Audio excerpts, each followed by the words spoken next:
प्यारे साथियों नमस्कार। स्वागत है आपका अपने YouTube channel Udaipur learning classes पर। तो कैसे हैं आप सभी और कैसे चल रही है आपकी तैयारियां। तो राजस्थान बीएसटीसी एग्ज़ाम 2026 की तैयारी के लिए राजस्थान जीके के 20 महत्वपूर्ण प्रश्न जो एग्ज़ाम के अंदर पूछे जाते हैं और इस तरह के प्रश्न आपको आने वाले एग्ज़ाम के अंदर हूबहू देखने को मिल जाएंगे। तो एक भी प्रश्न को मिस मत करिएगा।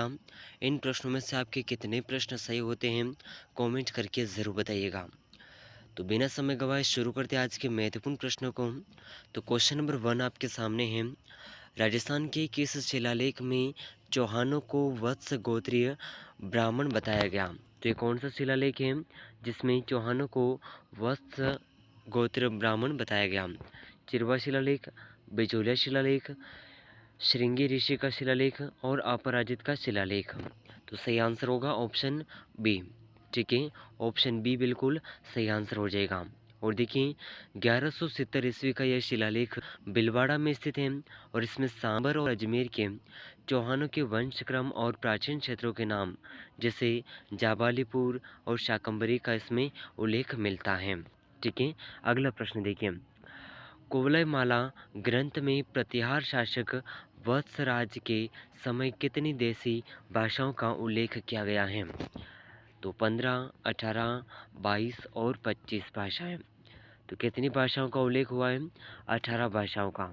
ठीक है, उदयतन सूरी द्वारा 1778 ईस्वी में जालौर में रचित इस ग्रंथ में मरुवाणी, मारवाड़ी सहित 18 देसी भाषाओं का वर्णन इसमें मिलता है।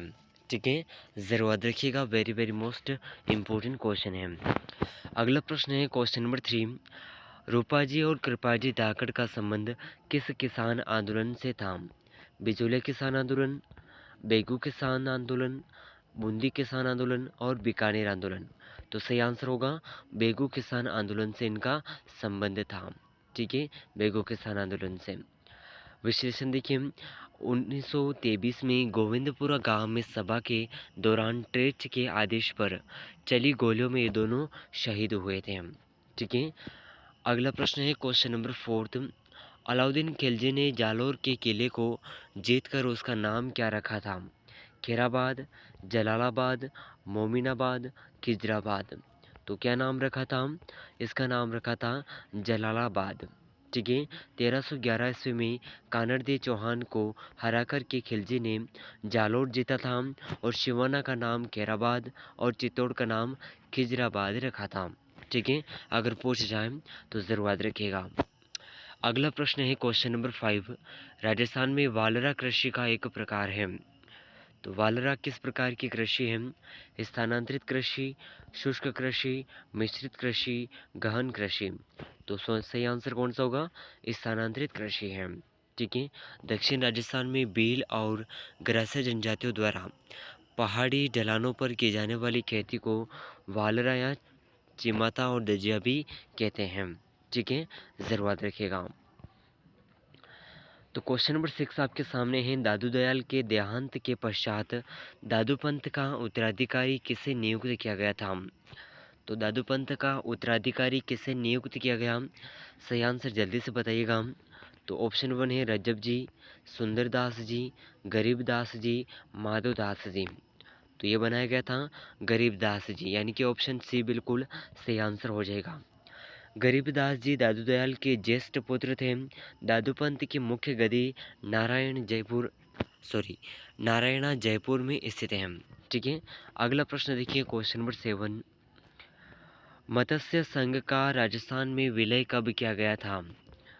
तो मत्स्य संघ का राजस्थान में विलय कब हुआ। 18 मार्च 1948, 25 मार्च 1948, 15 मई 1949 और 26 जनवरी 1950 को। तो सही आंसर होगा 25 मई 1949 को राजस्थान मत्स्य संघ का विलय हुआ था राजस्थान में। ठीक है, ज़रूर याद रखिएगा। डॉक्टर शंकरराव देव समिति की सिफारिश पर 5वें चरण में मत्स्य संघ को वृहद राजस्थान में मिलाकर के संयुक्त वृहद राजस्थान बनाया गया। ठीक है, अगला प्रश्न है क्वेश्चन नंबर 8। चोप नामक आभूषण शरीर के किस अंग पर पहना जाता है। तो यह आभूषण शरीर के कौन से अंग पर पहना जाता है। नाक में ये आभूषण पहना जाता है। और चूप अगर पूछा जाए कि चूप नामक आभूषण शरीर के कौन से अंग में पहना जाता है, तो दांत बिल्कुल सही आंसर होगा। ठीक है, चौप नाक में और चूप नामक आभूषण दांत में पहना जाता है। अगला प्रश्न है क्वेश्चन नंबर 9। राजस्थान की प्रथम महिला जिन्हें पद्म विभूषण से सम्मानित किया गया। रत्न शास्त्री, श्रीमती जानकी देवी बजाज, नगेंद्र बाला, अरुणा राय। तो सही आंसर कौन सा होगा? ऑप्शन बी, श्रीमती जानकी देवी बजाज को प्रथम पद्म विभूषण से सम्मानित किया गया है। ठीक है, अगला प्रश्न देखिए क्वेश्चन नंबर 10। और इन्हें कब किया गया? तो 1956 में समाज सेवा के लिए ये सम्मान मिला। ये प्रसिद्ध उद्योगपति जमनालाल बजाज की पत्नी थी। ठीक है, अगला प्रश्न है क्वेश्चन नंबर 10। जेला, जमेला और पीपल पत्रा किस अंग के आभूषण हैं? कान के, गले के, हाथ के, पैर के। तो ये सभी किसके आभूषण हैं? कान के आभूषण हैं। ठीक है, और ये राजस्थानी महिलाओं द्वारा कान के आभूषण ऊपरी और मध्य हिस्से में पहने जाने वाले पारंपरिक आभूषण कहलाते हैं। ठीक है, तो ज़रूर याद रखिएगा। और इन 10 महत्वपूर्ण प्रश्नों में से आपके कितने प्रश्न सही हुए हैं कमेंट करके ज़रूर बताइएगा। और उदयपुर लर्निंग क्लासेस चैनल पर अगर आप पहली बार आए हैं तो चैनल को सब्सक्राइब ज़रूर कर लीजिएगा। इस चैनल पर हम बीएसटी एग्ज़ाम की जो राजस्थान जीके की क्लासेस हैं, ये कल से रेगुलर लाइव क्लास होगी। तो 7 बजे लाइव क्लास को ज्वाइन कर लीजिएगा, 7 साढ़े 7 बजे तक। ठीक है, और वेरी वेरी मोस्ट इम्पोर्टेंट प्रश्नों का संपूर्ण निचोड़ देखेंगे, तो चैनल को अभी से सब्सक्राइब कर लीजिएगा। ठीक है, तब मिलते हैं अगले महत्वपूर्ण प्रश्नों के साथ में। तब तक के लिए जय हिंद, जय भारत।